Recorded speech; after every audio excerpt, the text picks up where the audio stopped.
संख्या 2 में ये 4 प्रश्न है।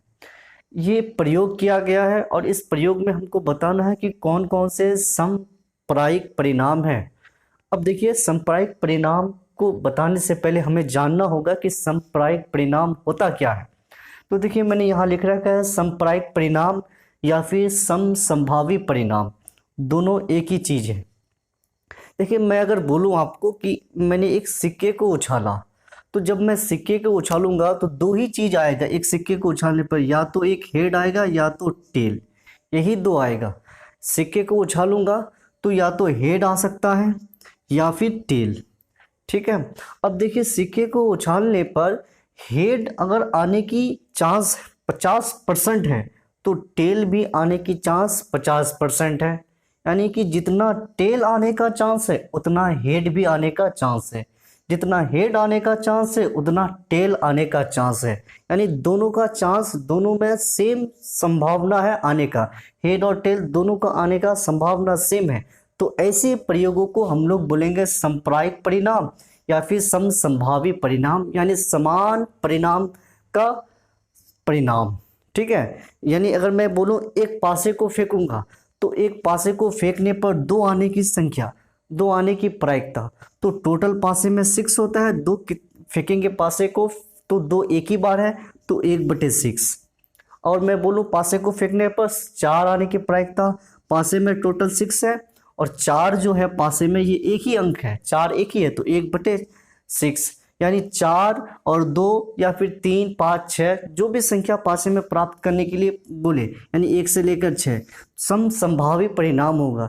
यानी जितना चांस 2 आने का होगा उतना ही चांस 4 आने का होगा, उतना ही चांस 3 आने का भी होगा, उतना ही चांस 5, 6 या फिर 1 आने का होगा। तो ऐसे प्रयोगों को समप्रायिक परिणाम या समसंभावी परिणाम बोलेंगे, जिसमें चांस दोनों में सेम हो, नहीं होता है। चलिए, अब हम लोग क्वेश्चन को सॉल्व करते हैं। एक ड्राइवर कार चलाने का प्रयत्न करता है, यानी ड्राइवर है वो कार चलाना शुरू करता है, प्रयास करता है। कार चलना प्रारंभ हो जाती है या कार चलना प्रारंभ नहीं होती है। देखिए, ड्राइवर जब कार चलाने का प्रयत्न करेगी तो हो सकता है कार स्टार्ट हो भी या फिर स्टार्ट नहीं हो। अगर स्टार्ट हो तो वो चलेगी, स्टार्ट नहीं हो तो वो नहीं चलेगी। यहाँ पे 3-4 बात आ जाती है कि ड्राइवर कार चलाने का प्रयत्न करेगी तो स्टार्ट होगी या फिर स्टार्ट नहीं भी हो सकती है, या फिर स्टार्ट होगी तो चलेगी या तो स्टार्ट नहीं होगी तो नहीं चलेगी। 4 बात आ गई, तो ये एक समसंभावी परिणाम नहीं है, समसंभावी परिणाम होने की नहीं है। तो जो समसंभावी परिणाम है उसी को हम लोग लिखना है। दूसरा देखिए, एक खिलाड़ी बास्केट बॉल को बास्केट में डालने का प्रयत्न करती है, वह बास्केट में बॉल डाल पाती है या नहीं डाल पाती है।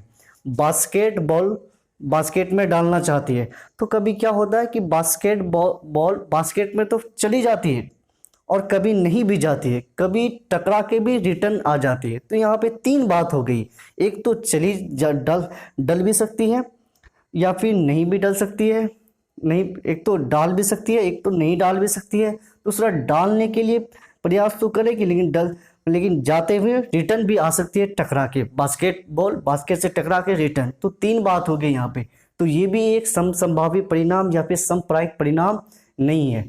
और दूसरा, तीसरा नंबर में एक सत्य और असत्य प्रश्न का अनुमान लगाया जाता है।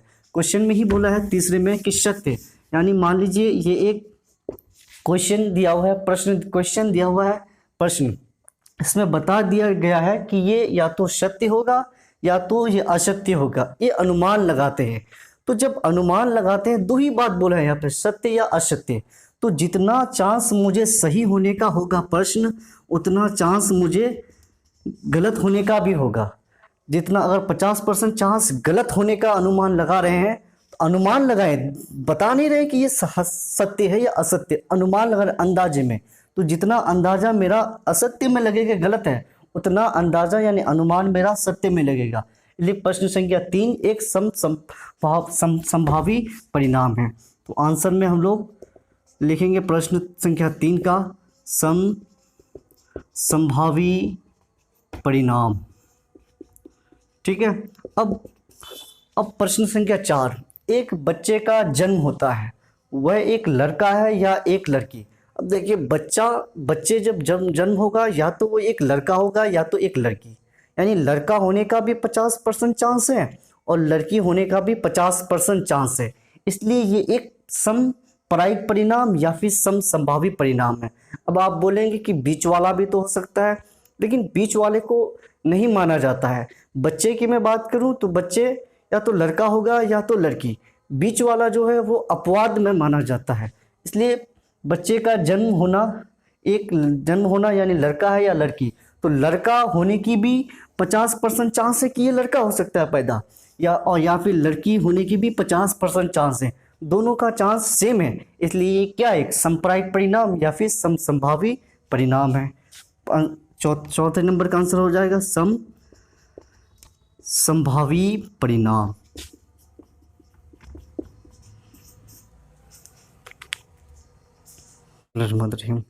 प्रश्न संख्या 3, फुटबॉल के खेल को प्रारंभ करते समय यह निर्णय लेने के लिए कि कौन सी टीम पहले बॉल लेगी, इसके लिए सिक्का उछालना एक न्याय संगत विधि क्यों माना जाता है। प्रश्न पूछा है कि फुटबॉल का मैच हो रही है, इस मैच में 2 ही टीम होगी। मान लीजिए पहले 2 टीम खेलेगी, एक ए टीम मान लीजिए, दूसरा बी टीम। अब किस टीम को हम लोग बॉल देंगे? बी को देंगे तो ये गुस्सा हो जाएगा, ए को देंगे तो ये गुस्सा हो जाएगा, बोलेंगे नहीं इसको देंगे तो बोले मेरे साथ इंसाफ नहीं हुआ, आप इसको दे दिए। इसको देंगे तो ये बोलेगा मेरे साथ इंसाफ नहीं हुआ, आप इसको दिए, तो गलत हो जाएगा। तो हम लोग ऐसे में क्या करते हैं, हम लोग एक सिक्का उछालते हैं। तो जब सिक्का उछालते हैं तो एक हेड आएगा, दूसरा टेल।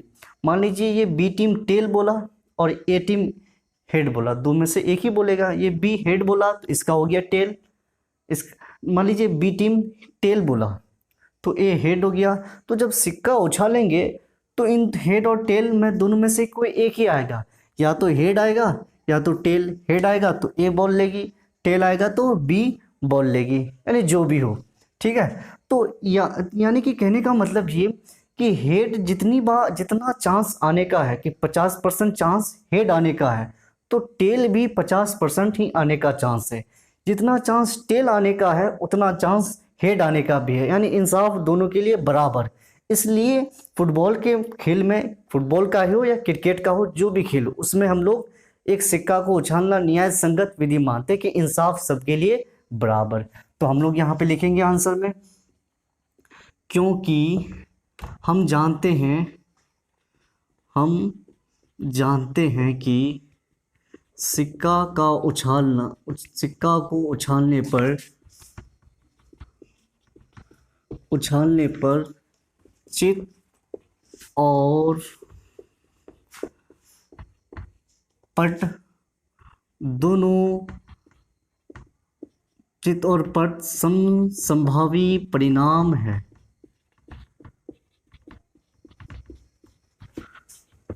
समसंभावी परिणाम है, इसलिए